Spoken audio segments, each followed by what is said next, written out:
अपरा एकादशी के दिन इस कथा को सुनने और पढ़ने से सभी कष्ट होंगे दूर। पद्म पुराण के अनुसार ज्येष्ठ माह की कृष्ण पक्ष को पड़ने वाली अपरा एकादशी के महत्व के बारे में स्वयं श्री कृष्ण ने बताया था। आइए जानते हैं महत्व के साथ साथ संपूर्ण व्रत कथा। युधिष्ठिर ने श्री कृष्ण से पूछा, हे जनार्दन, ज्येष्ठ माह के कृष्ण पक्ष में किस नाम की एकादशी होती है? मैं उसका महात्म्य सुनना चाहता हूँ, कृपया इसके बारे में आप मुझे बताइए। भगवान श्री कृष्ण ने बोला, हे राजन, तुमने संपूर्ण लोगों के हित के लिए बहुत उत्तम बात पूछी है। ज्येष्ठ माह के कृष्ण पक्ष में पड़ने वाली इस एकादशी का नाम अपरा है। यह बहुत पुण्य देने वाली है और बड़े बड़े पातकों का नाश करने वाली मानी जाती है। ब्रह्म हत्या करने वाले, गोत्री की हत्या करने वाले, गर्भस्थ बालक को मारने वाला, पर स्त्री लपट पुरुष को अपरा एकादशी के सेवन से निश्चय ही पाप रहित हो जाता है।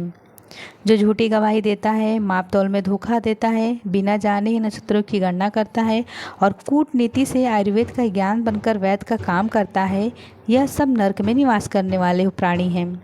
परंतु अपरा एकादशी व्रत रखने से यह भी पाप रहित हो जाते हैं। अगर कोई क्षत्रिय धर्म का परित्याग करके युद्ध से भागता है तो वह क्षत्रियोचित धर्म से नष्ट होने के कारण घोर नरक का भागी होता है। इसके अलावा जो शिष्य विद्या प्राप्त करके स्वयं ही गुरु की निंदा करता है, वह भी महापातकों के युक्त होकर भयंकर नरक में गिरता है। लेकिन अपरा एकादशी व्रत रखने से वह सद्गति को प्राप्त करता है।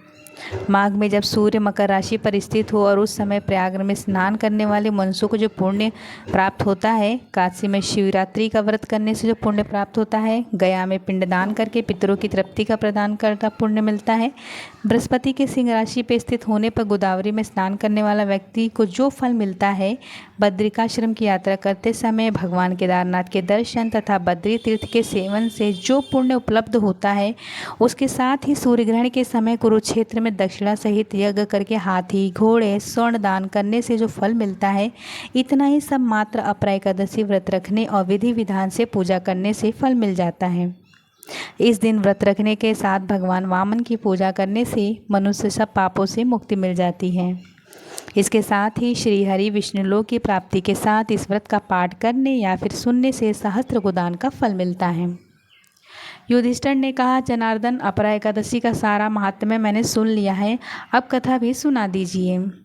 श्री कृष्ण कहते हैं, हे राजन, प्राचीन काल में महिध्वज नाम का एक धर्मात्मा राजा था, लेकिन उसका छोटा भाई व्रजध्वज बड़ा ही क्रूर था, अधर्मी और अन्यायी था।